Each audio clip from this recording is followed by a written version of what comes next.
नमस्कार माझ्या बालमित्रांनो, कसे आहात? मजेत आहात ना? ज्ञानेश्वरी विद्या मंदिर या शैक्षणिक संकुलामध्ये माझ्या सर्व लहान मोठ्या विद्यार्थी मित्र मैत्रिणी यांचं स्वागत आहे. मुलांनो, तुम्ही आपल्या ज्ञानेश्वरी विद्या मंदिर व स्वामी समर्थ ई लर्निंग या युट्यूब चॅनलला सबस्क्राईब केले का? सबस्क्राईब केलं नसेल तर लगेच सबस्क्राईब करून घ्या व सबस्क्राईब समोर जे नोटिफिकेशन आहे त्याला हिट करा, जेणेकरून आपल्या चॅनलवरती अपलोड होणारे नवनवीन शैक्षणिक व्हिडिओज तुम्हाला पाहायला मिळतील. मुलांनो, आज मी तुमच्यासाठी तेनाली रामची गोष्ट, काय गोष्ट तेनाली रामची? शहाणपणाची किंमत घेऊन आलेली आहे.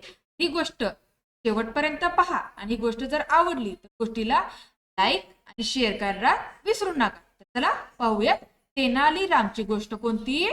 शहाणपणाची किंमत.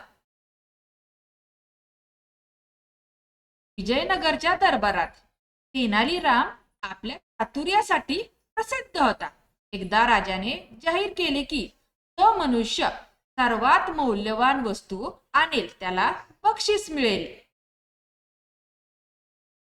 दरबारात अनेक सरदार, व्यापारी आणि सैनिक आपापल्या मौल्यवान वस्तू घेऊन आले. कोणी सोनं घेऊन आलं, कोण हिरं घेऊन आलं, कोण दुर्मिळ वस्तू घेऊन आले. तेनालीराम मात्र एक रिकामा माठ घेऊन आला. सगळे हसू लागले.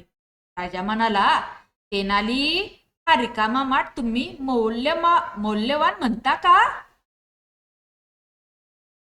तेनाली हसून म्हणाला, महाराज, हा माठ रिकामा नाही, त्यात शहाणपण भरता येतं.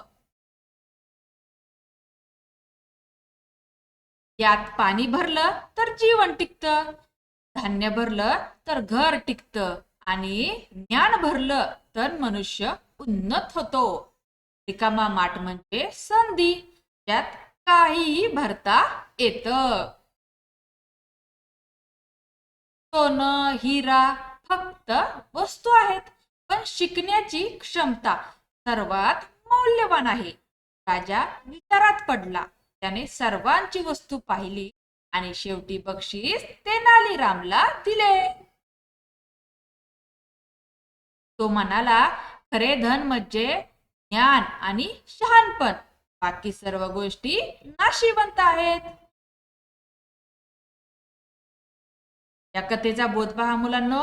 शहाणपण, ज्ञान आणि शिकण्याची तयारी ही सर्वात मौल्यवान संपत्ती आहे. काय गोष्टीचा बोध आहे? शहाणपण, ज्ञान आणि शिकण्याची तयारी ही सर्वात मौल्यवान संपत्ती आहे. अशा प्रकारे तेनालीरामची गोष्ट संपलेली आहे. मुलांना, तुम्हाला याची गोष्ट आवडली का?